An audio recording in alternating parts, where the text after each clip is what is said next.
தென்னாடுடைய சிவனே போற்றி, எந்நாட்டவர்க்கும் இறைவா போற்றி. அனைத்து தமிழ் உள்ளங்களுக்கும் கனிவான வணக்கங்கள்.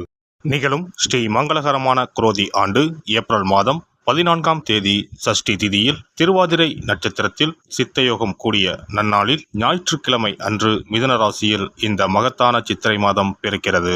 இம்மாதம் கிரகநிலை என எடுத்துக்கொண்டால் மேசத்தில் சூரிய பகவானும் குரு பகவானும், கன்னியில் கேதுவும், கும்பத்தில் செவ்வாய் சனியும், மீனத்தில் 3 கிரகங்கள் அதாவது சுக்கிரன், புதன் மற்றும் ராகு பகவான் உள்ளனர். இம்மாத கிரக பெயர்ச்சி என எடுத்துக்கொண்டால் 22/4/2024 செவ்வாய் பகவான் கும்பத்தில் இருந்து மீனராசிக்கு இடப்பெயர்ச்சி அடைகிறார். 25/4/2024 சுக்கிர பகவான் மீனராசியில் இருந்து மேசராசிக்கு மாறுகிறார். 6/5/2024 அன்று புதன் பகவான் மீனராசியில் இருந்து மேசத்திற்கு இடப்பெயர்ச்சி அடைகிறார். 1/5/2024 அன்று குரு பகவான் மேசத்தில் இருந்து ரிஷபராசிக்கு மாறுகிறார். இம்மாத வாஸ்து நாள் சித்ரா பௌர்ணமியுடன் இணைந்து வருகிறது.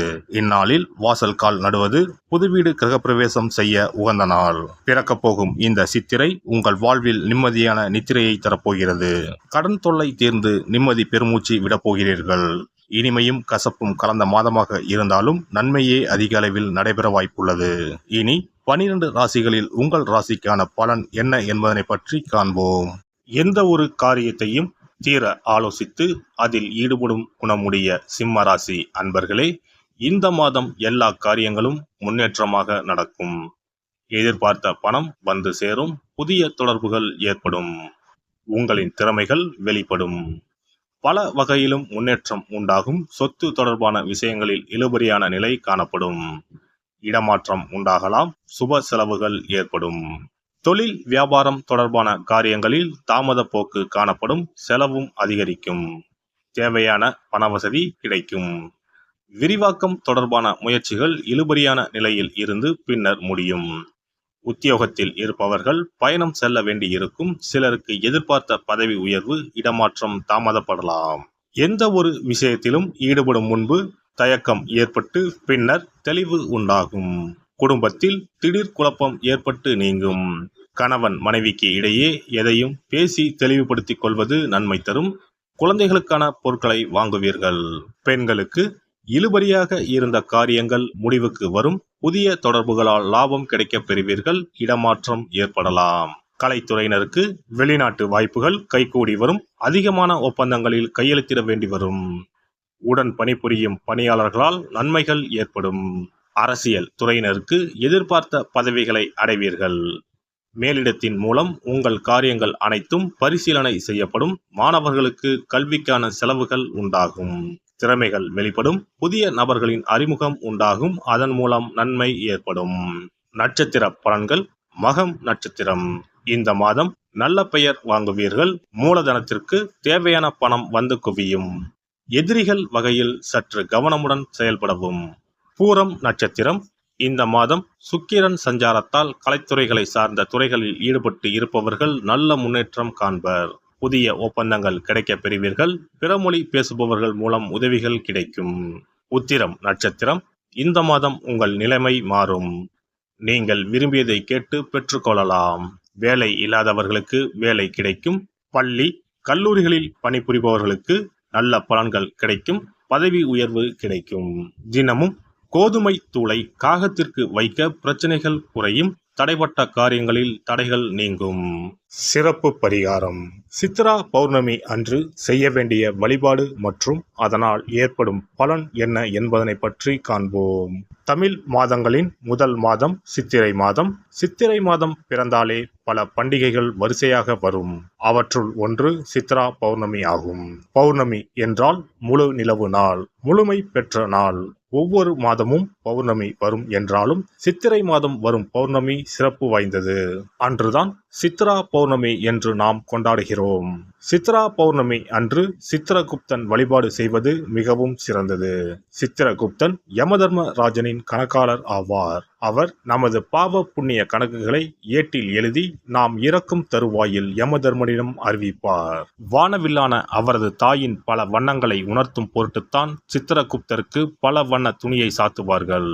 சித்திரகுப்தன் கேது என்ற கிரகத்திற்கு உரிய கடவுள். அவருக்கு கொல்லினால் செய்யப்பட்ட வடை அல்லது சுண்டல் படைக்க வேண்டும். மலர்களால் அர்ச்சனை செய்து வழிபட வேண்டும். சித்ரா பௌர்ணமி அன்று சித்திரகுப்தனை வழிபடுவதன் மூலம் நமது எண்ணங்கள் தூய்மை அடையும். நாம் பாவ செயல்களை செய்யாமல் புண்ணிய செயல்களை செய்யும் வகையில் நமது எண்ண ஓட்டங்கள் தூய்மை அடையும். பாவம் மற்றும் புண்ணியம் செய்ய தூண்டுவது மனம். மனதை செம்மைப்படுத்தி புண்ணிய வழியில் மனதை செலுத்தும் வழியை சித்திரகுப்தன் நமக்கு அருள்வார். அதன் மூலம் செம்மையான வாழ்வு கிட்டும், செல்வ வளங்களும் பெருகும். செவ்வாயின் நட்சத்திரமான சித்திரை நட்சத்திரத்தில் சந்திரன் சஞ்சரிப்பதால் அன்று அம்மன் வழிபாடு செய்ய செவ்வாய் தோஷம் நீங்கும். அன்றைய தினம் தாய் கிரகம் சந்திரன் அதிபலம் பெறும் நாள். இந்த நாள் பெண்கள் தாயையும் தாய் வம்சத்திற்கு செய்ய வேண்டிய ஆகம கடமைகளையும் செய்ய வேண்டிய நாள். மாங்கல்யம் வளம் பெறும் நாள். சித்ரா பௌர்ணமி அன்று வீட்டை சுத்தம் செய்து பூஜை அறையில் விநாயகர் படத்தை வைத்து அரிசி மாவால் சித்திரகுப்தன் படம் வரைந்து கையில் ஏடும் எழுத்தாணியும் வரைய வேண்டும். சித்திரகுப்தா என்று சொல்லிக் கொண்டு இருக்க வேண்டும். அன்று உப்பில்லாத உணவுகளையே உண்ண வேண்டும். மாலையில் பௌர்ணமி தினம் உதயமானதும் சித்திரகுப்தனுக்கு பூஜை செய்ய வேண்டும். தலைவாழை இலையில் சர்க்கரை பொங்கல் அல்லது வெண்பொங்கலை படைக்க வேண்டும். பயிற்றம் பருப்பு எருமை பாலும் சேர்த்து பாயாசம் செய்து நிவேதனம் செய்யலாம். சித்திரகுப்த விரத முறையில் மக்கள் உப்பு, பால் மற்றும் பால் சார்ந்த பொருட்களை தவிர்க்கின்றனர். காரணம், காமதேனுவிடமிருந்து சித்திரகுப்தன் தோன்றியதால் பால் மற்றும் பால் சார்ந்த பொருட்கள் தவிர்க்கப்படுகின்றன. படையலுடன் எல்லா காய்கறிகளும் சேர்த்து கூட்டு நிவேதனம் படைக்க வேண்டும். தொடர்ந்து தீபாராதனை காட்டி ஏழைகளுக்கு முடிந்த அளவு தானம் கொடுக்க வேண்டும். ஏழை மாணவர்களுக்கு பேனா, பென்சில், நோட், புத்தகங்கள் தானமாக கொடுக்கலாம்.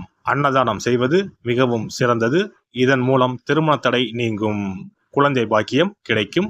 முக்கியமாக நோட்டு, புத்தகம், பேனா, பென்சில் முதலிய எழுத பயன்படும் பொருட்களை தானமாக வழங்கினால் நமது வாழ்வு சிறக்கும் என்பது நம்பிக்கை. ஒருவரின் ஜாதகத்தில் கேது சரியில்லை என்றால் பல பிரச்சனைகளும் உடல் உபாதைகளும் அனுபவிக்க நேரிடும். அதனால்தான் ஜோதிட சாஸ்திரம் ராகுவை போல் கொடுப்பார் இல்லை, கேதுவை போல் கெடுப்பார் இல்லை என்கிறது. இப்பேற்பட்ட கேது பகவானின் தொல்லையில் இருந்து விடுபட வருடத்திற்கு ஒரு முறையாவது சித்திரகுப்தனை வணங்க வேண்டும். எல்லாம் வல்ல இறையருளால் நீங்களும் உங்கள் அன்பு குடும்பமும் உடல் நலம், நீலாயுள், நிறை செல்வம், உயர் புகழ், மெய்ஞானம் ஓங்கி வாழ்க வளமுடன். இந்த வீடியோ பதிவு உங்களுக்கு பிடித்திருந்தால் லைக் பண்ணுங்க, கமெண்ட் பண்ணுங்க, ஷேர் பண்ணுங்க. மறக்காம சப்ஸ்கிரைப் பண்ணுங்க. பக்கத்துல இருக்கிற பெல் பட்டனை கிளிக் பண்ணுங்க. நன்றி, வணக்கம். ஓம் நமச்சிவாய. சிவாய நம.